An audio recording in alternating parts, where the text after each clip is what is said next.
Frères et sœurs, je ne sais pas si vous vous souvenez de cet été, quand on était, c'était il y a longtemps, hein, on avait le droit de se promener, d'aller en vacances, etc.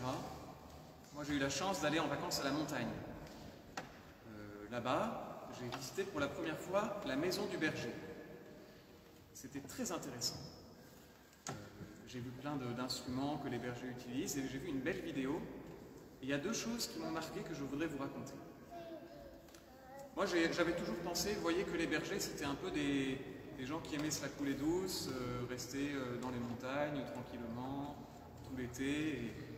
Et j'ai mesuré, à travers ces deux choses, combien c'était un travail d'être un berger, un bon berger. D'abord, il faut savoir que les brebis passent leur temps à se blesser, à se rendre malades, parce qu'elles ont des pieds fragiles. Voilà, il y a des petits sabots, et quand les sabots marchent dans une flaque ou une eau qui a un peu stagné, si jamais devant elles il y a une brebis qui avait une maladie, voilà qu'elle se le communique. Et ça fait une épidémie de maladies.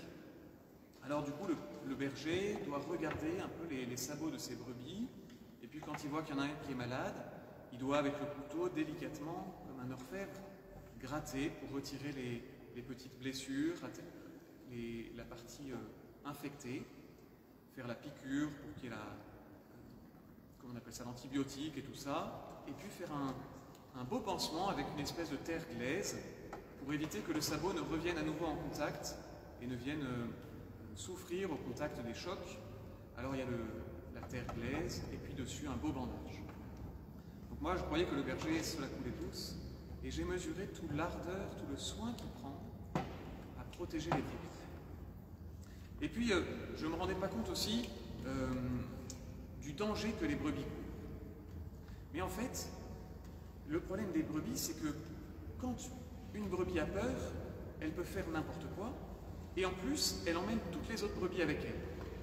Ce qui veut dire que si, vous voyez, vous êtes dans une montagne ou vous êtes dans un pré, tout va bien, mais si vous êtes dans une montagne où il y a une barre de rochers, que la brebis s'affole parce qu'il y a une guêpe qui vient la piquer, ou un loup qui vient rôder, ou un chien qui aboie un peu trop fort, voilà que la brebis court, dévale la barre de rocher, et derrière elle, potentiellement, tout le troupeau. Tout le troupeau peut aller à la mort, et le pauvre berger, si c'est pendant un moment où il était un peu en train de se reposer, vous voyez, il découvre son troupeau décimé, sans avoir pu avoir d'explication. Comment est-ce qu'une guêpe aurait pu tuer tout mon troupeau, ou je sais pas quoi, etc. Voilà, alors je vous raconte ça parce que vous avez remarqué que dans les lectures aujourd'hui, ça parle de brebis, de bergers. Et c'est important. C'est important parce que c'est nous qui sommes les brebis, Jésus le dit, et il va faire le tri parmi nous. À la fin, quand il revient dans sa gloire, le Fils de l'homme mettra d'un côté les brebis, de l'autre côté les boucs, et selon, notre vie ne sera pas pareille.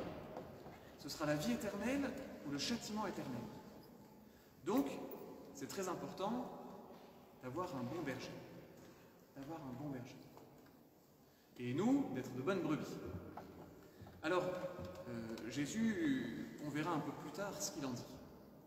Mais déjà, tout l'Ancien Testament avait permis de comprendre comment Dieu est un bon berger pour nous. Il l'a dit lui-même, hein, c'est au prophète Ézéchiel, ce qu'on a entendu dans la première lecture. « Voici que moi-même, je m'occuperai de mes brebis, je veillerai sur elles, comme un berger veille sur les brebis de son troupeau quand elles sont dispersées. Ainsi, je veillerai sur mes brebis, j'irai les délivrer dans tous les endroits où elles ont été dispersées un jour de nuages et de sombres nuées. » Parce qu'en plus du loup, de la guêpe, de je ne sais pas quoi, etc., il suffit que vous ayez un orage, vous êtes sur les pentes un peu raides, le soir commence à tomber, et tout le troupeau se met en danger. Alors là, le travail patient du berger, peut-être vous l'avez remarqué déjà au cours de vos randonnées, c'est avec ses chiens d'aller chercher les brebis qui sont parties du mauvais côté, qui en entraînent derrière elles, etc., etc. Voilà ce que le bon Dieu fait. Il va chercher celle qui s'égare et il la ramène pour qu'elle soit à l'endroit où elle aura la bonne nourriture, où elle pourra être soignée si elle s'est blessée, retrouver des forces, etc., etc. Voilà le travail patient du Seigneur, le Christ, roi de l'univers. C'est ça un bon roi, vous voyez. Un roi, c'est celui qui prend soin, qui se fait le serviteur. Peut-être, je ne sais pas, il y en a qui sont attachés aux rois, aux reines, qui auraient été heureux qu'en France, il y ait des rois et des reines. C'est plus le cas. Mais autrefois, il y avait par exemple le roi Saint-Louis. Et bien, si vous aimez les rois, je vous invite à lire, par exemple, la lettre que Saint-Louis écrit à son fils au moment où il sait qu'il va mourir, alors il fait le testament, mais au lieu de dire « je te donne un royaume, tu vas voir, bien fortifié, on a des belles frontières, etc. » il dit « ce que je veux te donner, c'est des conseils pour prendre soin de ces brebis, enfin ces sujets qui te sont confiés. Parce que c'est là l'enjeu de ta vie, être uni à Dieu et le servir dans ces personnes qui te sont confiées. » Voilà un bon roi. Et le bon Dieu, qui est le roi de l'univers, c'est comme ça qu'il fait avec nous. Alors on doit avoir envie de le suivre, vous voyez, de le servir à notre tour, de s'inspirer de lui. Et pour ça, peut-être, si on a des petites résistances dans notre cœur, qu'on n'est pas encore engagé dans une course à sa suite, on peut s'aider des saints. Par exemple, je pense à saint Ignace aussi, qui disait, voilà, si vous voulez suivre Jésus, moi je vous propose de penser à un roi. Vous voyez, un roi qui a sa revue d'armée, il a des troupes nombreuses, il est puissant, on sait que si on le suit, on va gagner des victoires, etc. Vous pouvez penser à ce roi. Et vous dire, j'ai envie d'avoir la gloire en le suivant, j'ai envie de... Mais vous pouvez aussi penser à un roi qui est humble, qui est monté sur un âne, qui ne va pas s'imposer par la force. Et vous pouvez réfléchir, quel est le roi que j'ai envie de suivre? Quel est le roi que j'ai envie de suivre?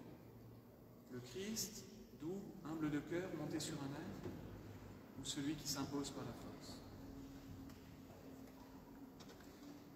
Moi, j'espère que vous avez le désir de suivre le Christ, roi de l'univers. Et c'est important, parce que sinon on va se retrouver du côté des boucs, au châtiment éternel. Alors comment faire pour... c'est la deuxième partie qui est plus courte, j'espère. Donc comment faire pour bien suivre le Christ et pas se tromper? On pourrait aller à la messe, on pourrait aller se nourrir de son Eucharistie chaque dimanche, mais voilà que le confinement nous en empêche, on est obligé de regarder ça à la télévision, que c'est bien difficile. Moi j'entends les adolescents qui me disent c'est affreux. En plus après on nous propose d'aller à l'église et on doit faire un long temps d'adoration pour avoir le droit de communier. Enfin bref, on voit que c'est difficile. Alors j'ai une bonne nouvelle pour vous. Si vous voulez rencontrer le Christ, ce matin, c'était possible. Notre évêque nous avait proposé d'aller le servir et de le rencontrer dans les plus pauvres, comme Jésus nous l'a fait entendre dans l'Évangile. On pouvait aller offrir un café, certains d'entre vous l'ont fait. Je vous les remercie, moi-même je n'ai pas pu. Je vous remercie d'avoir été rencontrer Jésus lui-même dans les plus pauvres.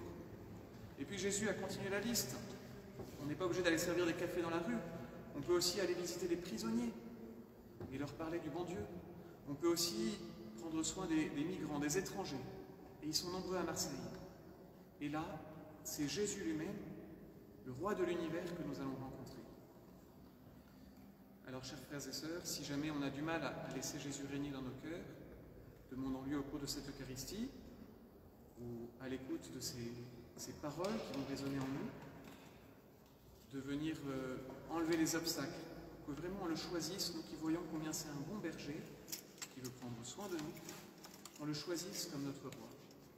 Et pour qu'on soit prêt, le jour où il viendra dans sa gloire, où il donnera sa royauté au Père, à aller avec lui auprès de Dieu.